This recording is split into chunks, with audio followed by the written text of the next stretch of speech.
We're banging out a 12-team, 9-category mock draft. Yes, it doesn't have any of that stupid third-round reversal. What a dumb idea that is. Michael Bolton. Thanks, Josh. It's Michael Bolton here, and it's time for another episode of the Locked On Fantasy Basketball Podcast. Let's get to it. Let's get to it, indeed.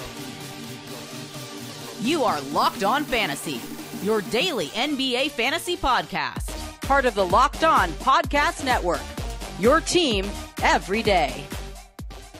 Hello and welcome to the Locked On Fantasy Basketball Podcast, brought to you by Basketball Monster.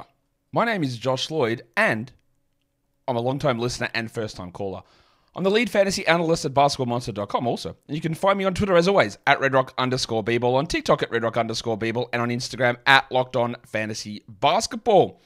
Don't forget to go ahead and hit the old double bang on this show. Hit the thumb up. Leave the comments down below as well. And today's episode is also brought to you by FanDuel. You can start the season with a big return on FanDuel. Place your first $5 bet, and you get started with $200 in bonus bets guaranteed. Go to FanDuel.com to get started. Thank you. Like I said, also, I've already done that bit. I just did it out of order, but that's okay. It's okay. We're doing mock drafts. We're doing a 12-teamer. I'm picking from number 12. 9-category league. The amount of people complaining, just do a regular draft, man. Just do a draft. Regular mock. What are you doing? Why deep ones? Why reversals? We're starting. 12 teams. Let's bang in. Before I do that, I'm going to tell you that today's episode is brought to you, though, by Game Time. Download the Game Time app, and you're going to find a cornucopia, an array, an unbelievable platter of good options for tickets to live events. Now, sometimes looking through all of those different options, and they're all there, it can be a little bit overwhelming. That's why Game Time introduced Game Time Picks. It is a new feature they have that helps you cut through all the nonsense. It looks for the good tickets. It shows you the good tickets, and the other ones, it just pushes them down. Just puts their, just hand over the mouth, just push it. Just be quiet. We don't need to hear from you. We only need to hear from the good ones. That is how Game Time operates. They've also, of course, got the panoramic, great word, view from your seat. So you want to see what it's going to look like when you get these good deals. You click on it and you go, ooh, that looks pretty cool. Or the flash deals. As the price comes down, the closer that you get to Game Time. So go ahead and download the Game Time app and take the guesswork out of buying tickets. Download the app, create an account, and use the code LOCKEDONNBA for $20 off your first purchase. Terms apply. Again, create an account and redeem the code LOCKEDONNBA for $20 off. Download Game Time today. What time is it? Game Time. Today's episode is also brought to you by FanDuel Sportsbook. The NFL season is here, and you can start the season with a big return on FanDuel, America's #1 sportsbook. When you get a hunch in the middle of a game, you can check out the latest stats. You can view live play-by-play. You can check out all of the information that you would need on that same page that you place your bets. And if you are a new customer deciding to sign up for FanDuel, well, there's a great offer. You just place a $5 bet, and guaranteed you get $200 in bonus bets back. It is that simple. So head across to FanDuel.com, check out all the different options, all the different sports, all the different options and availabilities, or whatever you want to say, over at FanDuel.com. And don't forget to gamble responsibly. All right, we are just about to head into the mock, so we'll do it now. 12 teams, 9-cat. I'm picking at number 12. We'll bring it in. All right, so let's have a look. Where are we in this draft? Make sure everyone is here. I don't know that everyone is here, so I'm going to pause this and just make sure that everything is ready to go. We're in. We're ready. We're started. That was quick. We got that rolling really quickly. No mucking around with these people in here, which is great to see. So the mock is off and running. We have Wemby at 1. We have Jokic at 2. Just throw. I know someone's going to ask me the question, who do you pick? Don't worry about it. Just whoever you want out of those two, it is okay. It is not a wrong answer. You will be totally okay. Luka at 3 is one you can also do. You don't have to do it, but you can. Because you have the 2-game playoff week, could be the only reason I wouldn't take Luka there. But also remember, this discussion was had last season where people were like, oh, I'm not sure about Luka. He's probably an end of first round guy because of free throw percentage. Remember that discussion? It wasn't had here, but that discussion existed. So just also remember that. That now he's universally considered number 3 because he had one season at shooting 78%. Remember that. Luka at 3, Shea at 4, Giannis 5, Davis 6. That is an absolutely rock solid, what happens every time, top 6 basically.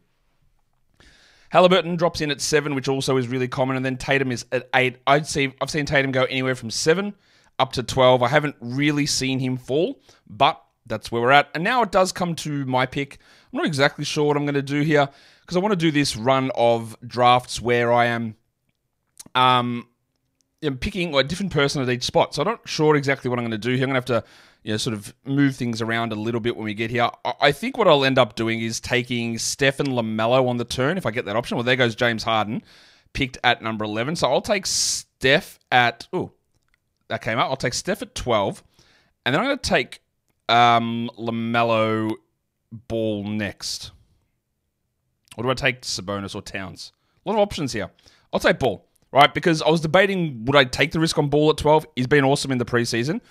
Of course, the risk is the risk, but I'll take him there at 13, and then we will go from there.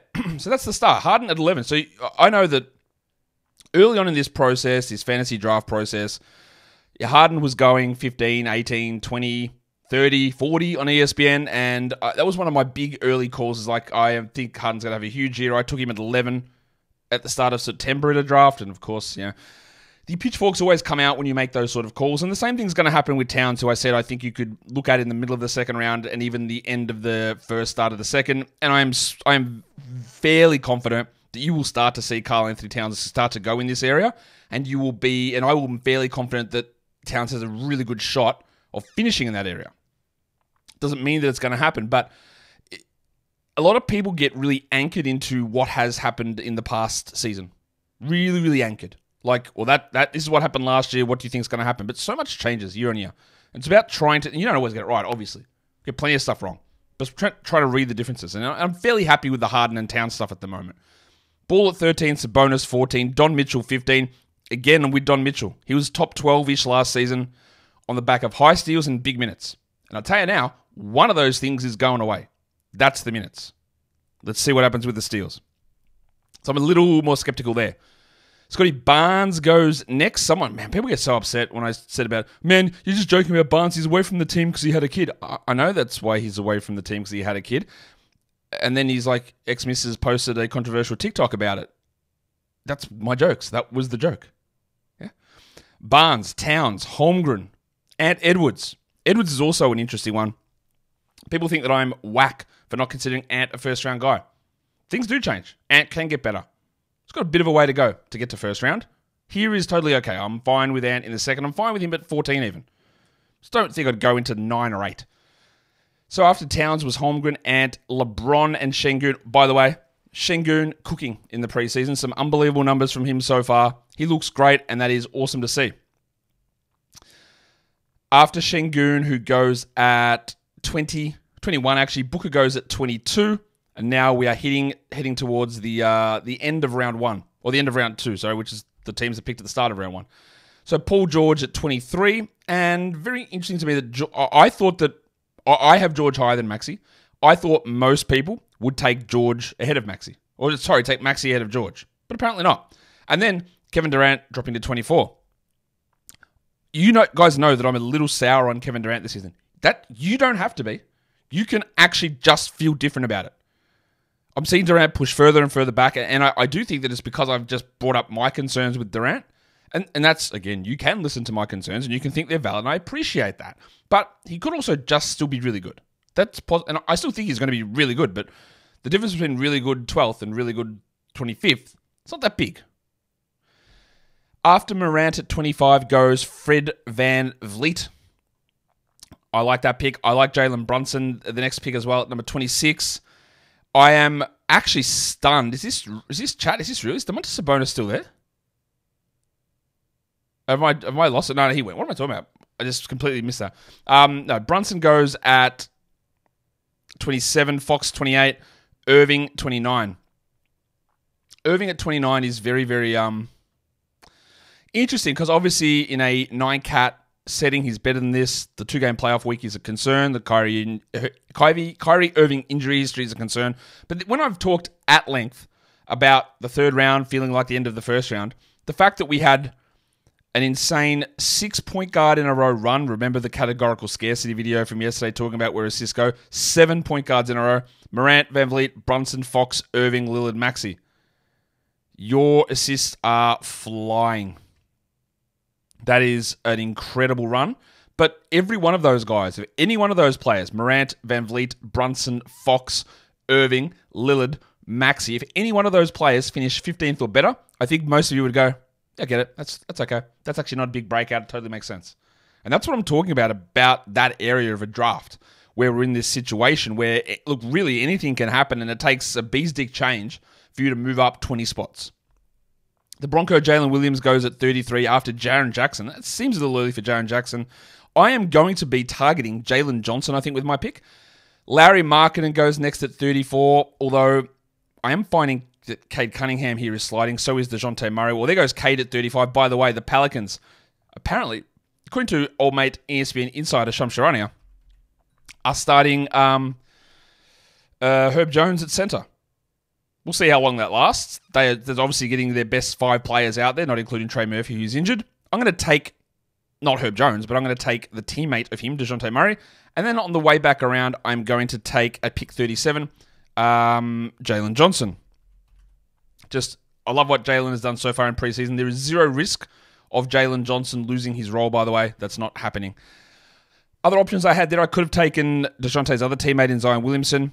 I am very, very big on Evan Mobley having a big step up under Kenny Atkinson this season. So he is absolutely this is part of my auction strategy as well. Is that I forego the top end guys, and if I can try and get 6 of the guys in this 25 to 40 range, I feel pretty good. Because look at the names there; they're all awesome. Well, not all of them awesome, but there's so much value that appears here that I love doing it.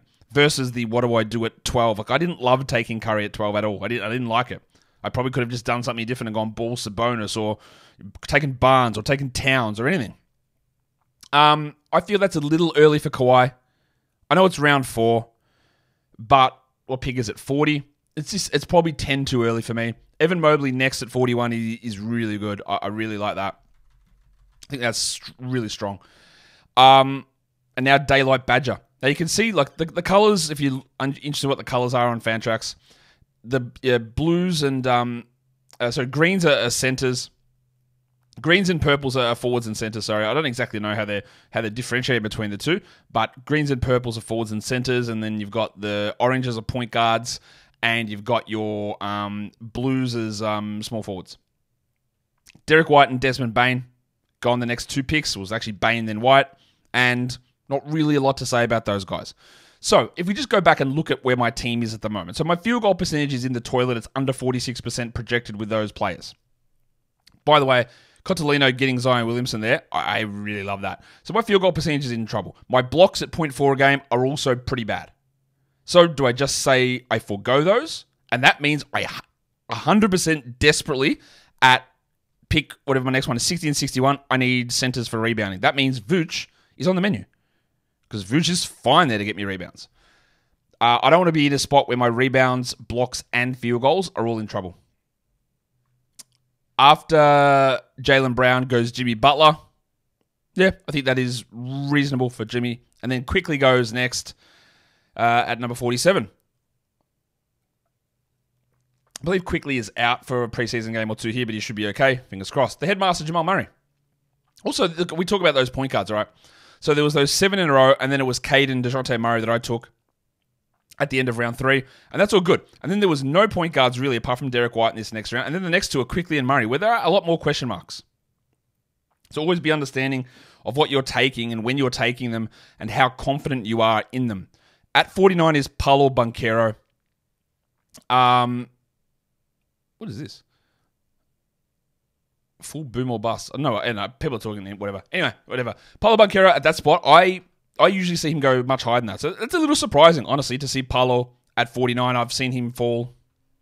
I've seen him go in the 3rd round in most, even category league drafts. That's a little surprising. By the way, most of the Locked On Fantasy Basketball Bowl drafts, apart from Draft and Stash, are wrapping up. And I will do my very, very best to get through all of the ADP data and put them into a show. It just takes a long time. So I hope to get that out. Rudy Gobert and Jalen Duren, are we in the middle of a center run? It is possible. By the way, Jaden Ivey looking really good. I can see a risk here on Jaden Ivey when we get to the later rounds of someone going too early and taking him around 8 or 9. That's too early, but he has to be drafted, obviously, with the way that he is being used by James Bruce Bickerson, which is definitely not his name. You know what? Who knows what JB Bickerstaff's name is? Is it like John Jr.? Well, what's the B? Oh my God, it's... Wow. So, okay. If you're unaware of JB Bickerstaff's name, as we go through, after Durant, Siakam, and DeRozan, so his name's JB. But his first name is actually hyphenated. So he's gone from hyphenated to initialized, which is a crazy change to begin with, I think. Although, it does happen in things like Jean-Pierre. But his name is John, not even Jean, John Blair. John Blair Bickerstaff. That is one of the craziest hyphenations I've seen as the centers go off the board, and I'm absolutely ruining my life. John Blair Bickerstaff. Well, I'm definitely calling him John Blair if I can remember. After Siakam was DeRozan, then Ayton, then Allen. Jarrett Allen is a really strong target for me in these middle rounds. I wouldn't say I've got supreme confidence in him, just because I don't know what they're going to do. They're going to start those guys together, but like who knows long term. Mikal Bridges next, Franz Wagner next, two of the most, and I say this without meaning it to sound like one of the Sigma kids out there, they're mid. And by mid, I mean they just do little bits of everything. No real boost category, no real negative, as I'll talk about that in a second, but they just give you mid. They're the Tobias Harrises of Tobias Harris. And mid, again, not bad. Mid. Darius Garland and Julius Randle, the next two picks. So are there any centers here that I want to get? There's really not. I hate this life. What am I doing? Oh, my fucking... all right, so is Vooch a disgusting pick? Yeah, like I actually hate it, but I really do need to just make sure I'm getting my rebounds on track, and that's what I'm doing now. I don't think I'm going to double this up and take him again. I take another center here, although I could. I do need to make sure I'm getting assists locked in a little bit. I'm at 61. I'm going to... Oh, this is so... no, I can't... Levine and Vooch back-to-back is so gross. I can't do that. I can't. I'm just... Fuck. I'm going to take... Jesus, Bradley Beal and Vooch is just as ugly. All right, let's take Bealo. Oh my God, I hate that. You know why? Because I was looking at my projections and Jordan Poole's at the top and I'm going, I'm not going to do it. Do I want to get roasted again for taking Jordan Poole at that spot? Which, to me, is actually totally fine to take him there. But I'm just going to do something different so that all you Jordan Poole kink shamers don't have something to get off on. Cam Thomas was another option for me as well. So after Beal goes Cam, Nick Claxton was considered by me. I didn't take him, very clearly. But I considered him. I was telling you a story about the midness of Bridges and Wagner, about how they just average across the board. And someone asked me that question. Who's the player who's just average to above average in every category? And the answer to that is Kawhi Leonard. He's the guy. That is why he's 9-cat straight roto rankings always look unbelievable because he does everything. Of course, the injuries are the concern. But down from him, then you get into Bridges, you get into Wagner, you get into the thick hogsman Tobias Harris that just went. Someone like a Jalen Williams could become that player as well. He doesn't have enough rebounds, but he could become that player as well. They're those sort of players, and they're nearly always small forward types. They do little bits and pieces, and I've had this theory for a very long time. 2 years, long time. That's a long time. That's over 700 days. That's a very long time. Is that we hear this discourse. You're ready for a non-fantasy segue? It is NBA related. We talk, and I think I've said it on this show before, we talk so much about the NBA. Man, there's just such a lack of wings, man. All these guys, these 3-and-D wings, they suck. There's just no good ones. And that's what you really need to win. And the reason I believe is that you can have a center who's really good defensively, has some struggles offensively, Rudy Gobert, and he's praised and he's got big roles, and we love that. You can have a point guard who sucks on defense, is really good offensively. His name might be Luka Doncic, it might be Trae Young, I'm not sure. Could be any of those guys. Even a center could be Nikola Jokic, who's not bad at defense, he's not good. He's one way, but he does this thing really well. But we want our wings, our small forwards, they have to do everything. How many times do you see a wing who's just this elite offensive player and can't defend at all? They just can't play. The good wings are Durant, it's George, it's Tatum, it's Kawhi, it's LeBron. They do everything on both ends, and that's really hard to do. If you are a defense-only wing, you don't get the praise. You get limited by your lack of offense. If you're an offense-only wing, you're Gary Trent or you're Malik Beasley, and you get played off the floor. It's harder to hide, I think, those guys on the wing on either end than it is to hide a point guard on defense and a big man on offense. Maybe. After Nick Claxton goes Jordan Poole in the middle of the round and Zach LaVine, then Brandon Miller, Brandon Ingram, OG Anunoby, and Kyle Kuzma. I would say, I don't know, again, it's preseason. I have Brandon Miller projected sort of high, but I have concerns about the fact that he wasn't very good for fantasy last season and he did really thrive once nobody was there. And I would say again, confirming priors, that what I've seen in preseason and what I saw in Summer League also just ties into the same thing, that he's just sort of fine.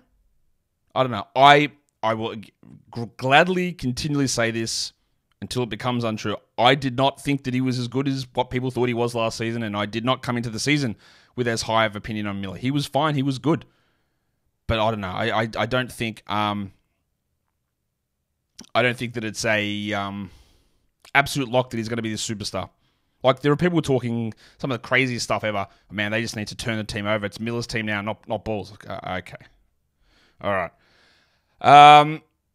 After Reeves, after Kuzma at the end of round 6, followed by goes Hero, Reeves, which I like that pick, Simons, pretty solid. Zubats, he is creeping up again because there just becomes a lack of centers.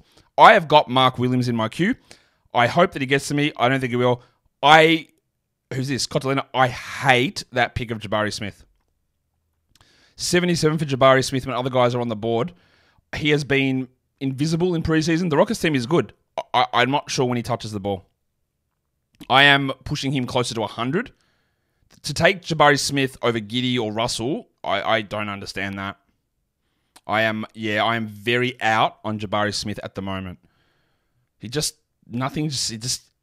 I have some concerns about, look, what's the minutes upside? What's the usage upside? And none of that has been assuaged so far in the preseason. I'm very surprised that Mark Williams hasn't gone. This is usually Drew Holiday. Wow. This is usually Devin Vassell territory, but of course he's injured. So we'll see how people respond to that. And I also think that we're getting into CJ McCollum zone with that idea that he will start, which again, I think is ridiculously bad coaching, but whatever. That's how William Green wants to do it.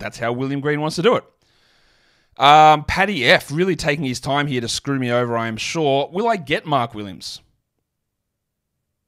Nice. Let the timer run down, my guy, and take Devin Vassell. Good work. Really, really strong stuff from you. Dirty Dirry. He's going to take Williams. He took Hartenstein last round. Oh, Trey Murphy's there too. There's a bunch of the I thrive in 9-cat because I don't do anything guys in Michael Porter and Keegan Murray coming up. Oh, CJ went. Could I possibly get non-domestic violence legend Mark Williams? And that is not reference to him in his real life. It's the, oh, hi, Mark guy.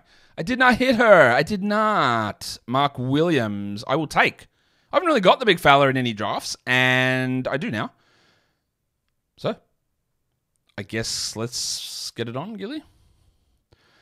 Okay, it's my pick again. That's how a snake draft works. Wow, that's interesting.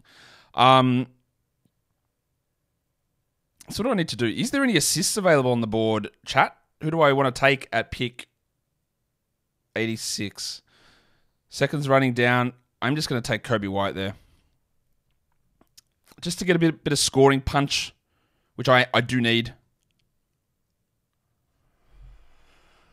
Yeah, that's fine. Being on the turn is obviously annoying because now I wait 23 picks to get back to me. I was looking to see if I could find some really strong assists there. I didn't find much. I could have gone with Scoot, probably a little early. Could have gone with Keontae a bit early. Trey Murphy was sitting there, but I'm somewhat concerned about the start of the season and the hamstring, but that shouldn't sway me too much. Sexton's the other one, but I like to push that back a round or two because of the Jazz and the tanking. And I'm going to put Trey into the queue. And I think Keontae is also an option, but much like Sexton, a little bit early. We will get into him, though. We'll put him up there. Walker Kessler at 88, Brook Lopez at 87, Draymond Green at 86. Well, if you're looking for blocks, they all just disappeared. That's not true because Gafford and Lively are around, and so is Jakob Poeltl, who I would have been considering in this zone as well, maybe even ahead of Brook Lopez, maybe. Valanciunas also sits there. Obviously, he is not a shot blocker, though. We are moving towards the end of this draft pretty quickly. Well, there goes Pirtle. Well, that's a 4-center run. So does someone jump on the Valanciunas bandwagon now? I need a forward, like, very desperately with one of my next 2 picks. Although, in the past, I've been one of those, make sure you fill out your starting lineup with your first 10 picks, but I actually think that might be cap. Maybe it's skibbity. I don't know. I don't think it's right because, like, if I'm going to sit here and preach to you guys of the fact that a standard format has no bench and that we're using these players every day, then maybe I don't need to fill them out with my top 10. Now, the counter to that would be you still want to make sure you've got enough at that spot so that you actually can utilize every player every day. Because if you're in a spot where you don't have enough of one position, then you're going to sit and have to sit guys and choose and all that sort of stuff. But I'm not as like locked in. You must fill all 10 starters with 10 picks. With 11, sure. 12, yeah, but you don't want to go too much further. After we've got a couple of injured guys here. Porzingis at 92. Haven't really seen him go in that spot much. Barrett 93. Porter 94. Which is I think is the right spot there for Michael Porter. We are. I was going to say we're getting into a Men Thompson territory, and I think we are. I'll throw Kuminga into my queue and Bogdanovic. Colin Sexton just went. By the way, we got a great highlight reel bias idea or example the other day. Like, first game the Rockets played, everyone was firing off the Jalen Green takes. Oh my God, look at this guy. The next game he had, 10 points on 25% shooting with 2 rebounds and 1 assist, which is why Jalen Green has been bad for fantasy for his whole career. He'll have the pop-off game and then he does those other ones and nothing backs it up. Kuminga rounds out round 8 and Jonas Valanciunas starts off round 9. We are moving into defensive specialist territories. Josh Hart, Alex Caruso, Jalen Suggs. Josh Hart, honestly, might average 4 points a game this season with the way that the Knicks are running. I'm not sure. He's going to play a lot. He might go like full Draymond Green, 6, 8, and 7 or something. Alex Sarr. All right, I believe I took Sarr in the 90s the other day. It feels early, but he actually is like, not that he looks good because that team is bad, but he looks solid, but he's got the game that translates to fantasy. He was my number 1 player in the draft. He was my number 1 player in Dynasty rookie drafts. He was my number 1 rookie for redraft leagues, and none of that has changed. And I will still go with him, but he has jumped up from round 12 to round 9. And that is probably just pushing the edge of where I'll do it. Caruso next. We are in Chris Middleton territory deeply, and Amen Thompson going here as well, which, again, I love Amen. He's playing well. Every game, though, someone's been out. Has been Van Vliet or Dylan Brooks in the preseason. So men started, and the fact that they're starting him is good, but like, does that exist? Is that a thing that's going to happen every game? Don't think so. Gafford, Bogdanovic. Gafford started over Lively last game. Will he start in the next one? That also remains to be seen, so we'll find out. And then Bogdanovic. I am positioning myself to get Scoot with my 9th rounder. Jalen Green is going to be an option for me. So, Herbert Jones.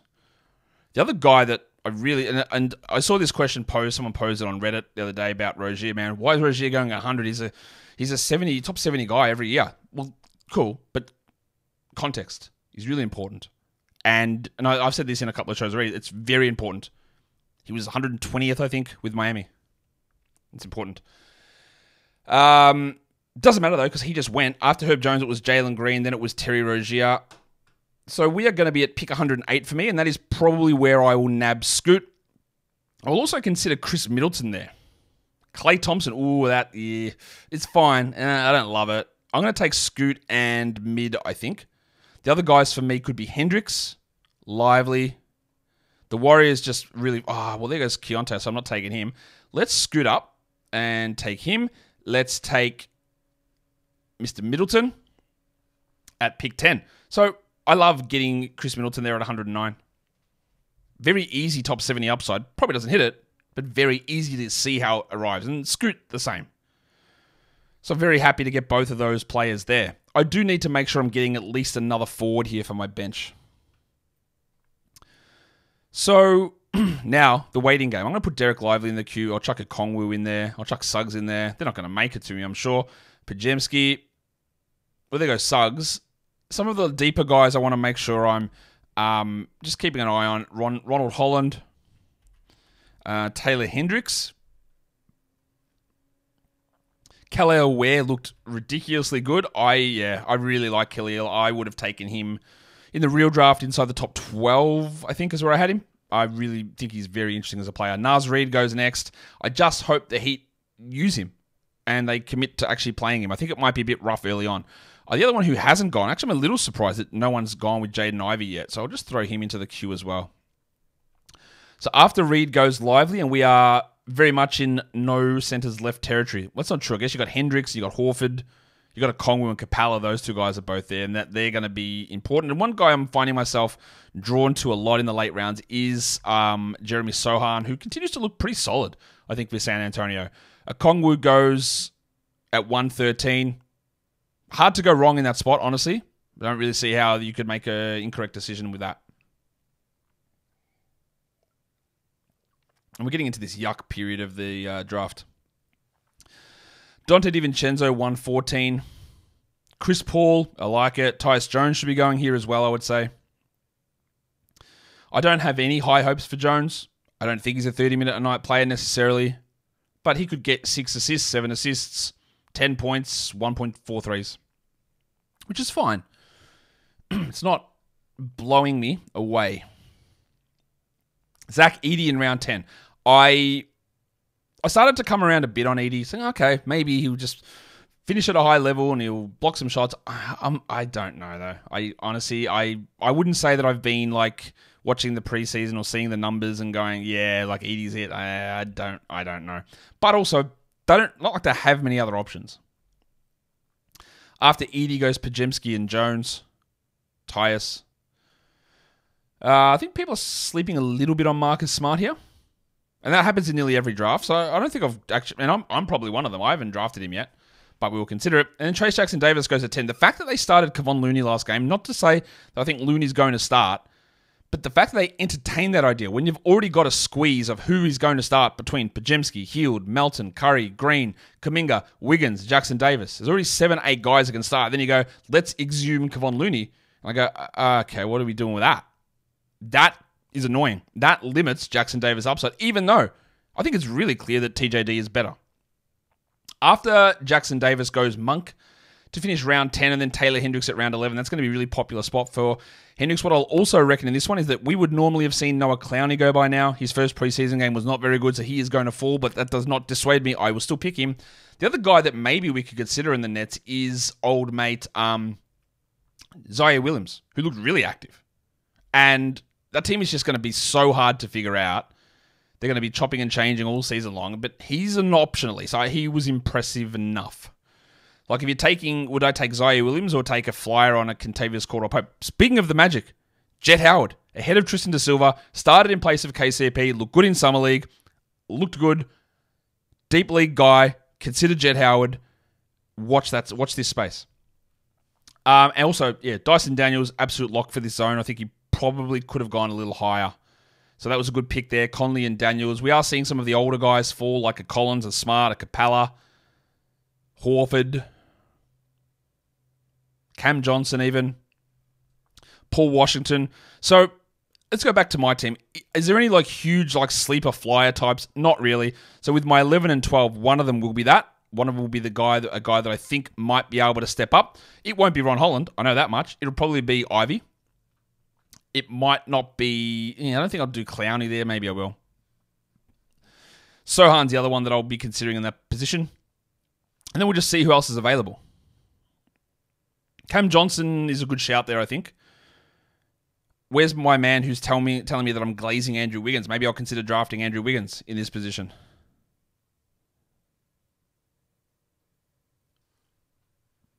Where's this idiot taking Olivier Sarr? Doing this? Are you trying to make the joke work again? Oh my god. It doesn't work 2 in a row. The first one wasn't even a joke anyway, it was stupid. Okay. Denny Avdia goes next.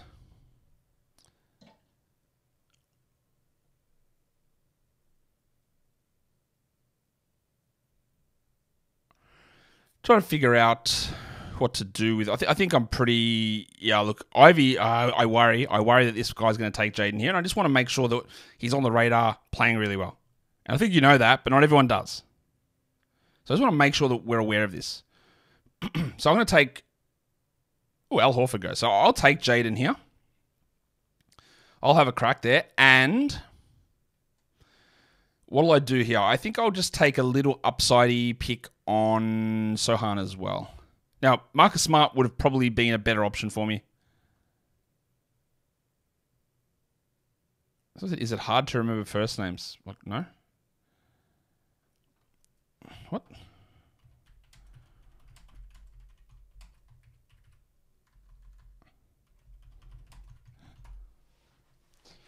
So after Sohan goes Kevin Porter, which I like that upside, and then KCP. I just hate the KCP pick. I just don't see the point of it. 20 KCPs will appear during the season. 30 of them, 40 of them. Just there's no point to this. I don't think. That is how I approach a draft. I'm not trying to win the standings. KCP will win you the standings. I don't care. Dennis Schroeder looks like he's going to start alongside Benny Simmons, which is like he's almost like KCP level mid. And he is actually like the kids' version of mid. He's just like, what are you giving us?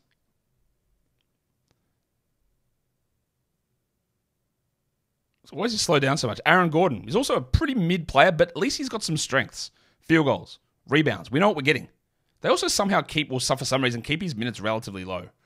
We are also entering Russell Westbrook territory here. And I know there's going to be some clown who jumps in. Westbrook? Really, Josh? What are you doing? Why would you pick Westbrook? Because I think he's going to play and he can put up numbers. And if you deal with the fact that there are some bad things to his game and your team is fine for that, it makes perfect sense. And I will continue to say this. Westbrook is not a good on-court player. Westbrook, as a general vacuum, sucks in categories compared to how he's valued. But for some teams, it makes perfect sense. And that is about it. I think he's got a bigger role in Denver than he had with the Clippers. And that is why we bump him up. There goes Wiggins, and there goes Steph Castle, who Castle played actually really well last game. He got given a larger role offensively. They're still starting Champagny, so that limits what Castle can do, but he was fine, and he's worth having a look at. I still don't think he's going to be necessarily a great fantasy contributor, but he was pretty good in that last game. And there goes Clowney, which is probably, again, 2 rounds later than he's been going. Just shows how quickly the flip switches, or the switch flips, however you want to phrase it, probably the correct way, after just one bad preseason game. That's interesting. And I'm certain that Khalil Ware, who wouldn't get drafted in most drafts, will go in this round, in round 13. He will go. Some said, I know we're not supposed to mention undrafted players, but what? The fact that John Collins is still there? Is that what we're talking about? Bob Portis? There are a few. D'Anthony Melton at 143. Andy Nembhard. Marcus Smart's gone, isn't he? Yeah, he went. John Collins being there now, this is turning into, like, this is the value of him, and same with Westbrook, and that's okay. It's about the spot. Well, Melton goes, so let's see what this guy's doing, the big fella. Lonzo Ball at round 12. Like, I don't see there's no way that Lonzo does anywhere near enough. And if someone else takes him before you, that's cool. Who cares? You're not missing out on anything. I don't get that pick. As much as I want Lonzo to be good, that to me has such little upside value. Bud Hield went off for the Warriors. I think that they are going to be incredibly annoying this season. Like, incredibly, with those rotations. And it's worrying me a lot with a lot of these players. But I'm not going to trust Buddy Hield really at all. What are we doing next? John Collins still seeing. We have to be looking at Collins here. I do not understand everybody passing on him. Like, if you're taking safe and taking KCP, I do not get that at all. That will make no sense. Not taking Norman Powell over John Collins doesn't make sense. Jaime Jaquez goes next, which is fine. Probably needs an injury. Probably will get one. Not to him, but to somebody else. It is a little surprising seeing some of the players sliding through here. Do not need to take upsides with every pick, by the way. And, wow, Klingon goes. Most people aren't. Most people are being pretty, sensible about it. Just seeing some of the guys slip through the cracks, which is interesting. I didn't even see that Ben Simmons went one pick after Dyson Daniels there. There goes Asar Thompson in round 13. Just the fact that he still can't play is concerning. He had the blood clot in, March? 6 months ago?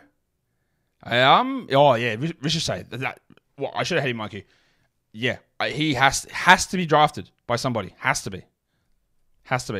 Don't think he's that good long term, but has to be drafted. There we go. John Collins. Good value from you, Debo. I wonder who Daylight Badger was talking about when he was like, I don't want to mention undrafted players. So, is this the guy he's going to pick here? Now he's typing. Let's go.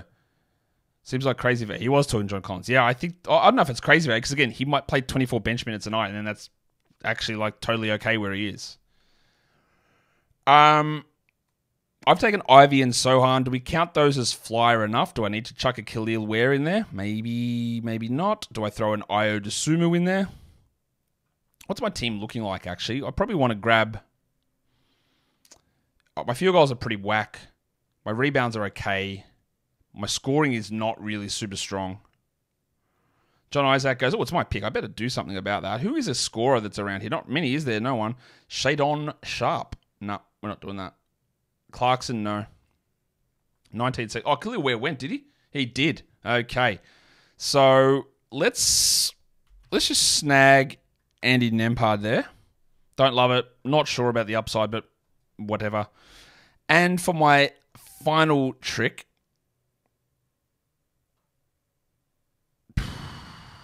let's just take Westbrook. Could have taken Ron Holland, but I will take Russie there. Hey, I'm good with that. A few goals are already pretty disastrous. Get a bit of scoring up, boost the assists. Overall, this is a really hard spot to draft from. I have not been super happy with my draft so far. As we go through the rest of these picks, like I don't love the that Beal pick's a bit smelly to me. Like, it's okay. The White one was a little panicky. The rest I'm good with. The rest I think worked out pretty well, but yeah, I don't love the Beal and Vooch back to back is so sickening, man. And yeah, the White one, yeah, it's fine. It's fine. Let's see, is Paddy going to do something stupid again? Reed Shepherd goes next after Dick. I can't see the minutes for Reed. And he takes Ron Holland. So, Paddy, after your annoying pick of Saar, taking Ware and Holland, who are the two upside deep flyers who won't work out that I had in my queue, but like that's what they're there for. Let's see, huh? Your bench is terrible, though. Saar, Ware, Holland is shocking. And Schroeder's mid to no upside. So, yeah, your team stinks. But you took some swings. Wow. He just realized I took Olivier. Sorry, my baby woke up. Oh, I'm sorry for yelling at you, but you know what? Let your baby cry it out, mate. Tell him fantasy draft is on. And it's a mock draft, the most important of drafts, the ones that mean nothing. Cry it out, my guy. After Ron Holland goes Struess, Olynyk, Bubbles Carrington, who is a rookie point guard, who's a 14th pick, who I like, who is a backup, who almost has zero shot at value. I like the Buzelis selection there at 164. Pat Williams is, like, let's just say it out loud, man. He's bad. And Buzelis might be bad, but whatever, man. Whatever. Go in there with Matas and see what happens. I don't think, though, that Buzelis gets opening night 25 minutes. If he does, we're all in. But I don't think he does. Tari Eason, I just think we are too far away. There's just no real space there. Yeah, I know I'm worried about Jabari, but like then Whitmore steps up, and then Adams plays center minutes, and then bloody Jack McVeigh hits game winners. I don't see how it works, unfortunately. Vincey Williams, a nice little injury stash from big fella Gonzo. And we're about to round it out with old mate Suds, who finishes it off with the large member Nick Richards. My team, pick 12, Curry, Lonzo. It's not Lonzo. It's not Leandro. It's actually LaMelo. Steph Curry, LaMelo Ball, DeJounte Murray, Jalen Johnson, Nikola Vucevic, Bradley Beal, Mark Williams, Kobe White, Scooter Henderson, Christopher Middleton, actually James Christian Middleton, Jaden Ivey, Jeremy Sohan, Andrew Nembhard, and Big Russ Westbrook. That's the team. What do you think of the mock? Let me know down below. Let me know what strategies you liked and didn't like that people had. My team was, like I mentioned, a punt, field goal, punt, blocks scenario. That's how we built it out. That's how it ended up. Our free throws are good. Our assists are good. Our steals are good. Our threes are solid. Our points are a little bit below, but they're actually pretty competitive with the way this draft panned out. And that's what it's all about, isn't it? How do you match up against your fellow opponents? And I think I matched up pretty well in that area. So, hit the old thummy. We will probably do another mock today. Unsure if it'll be categories or points. But if you are on Twitter, keep an eye out for it. And we're done here. Thank you so much for listening, everyone. See ya.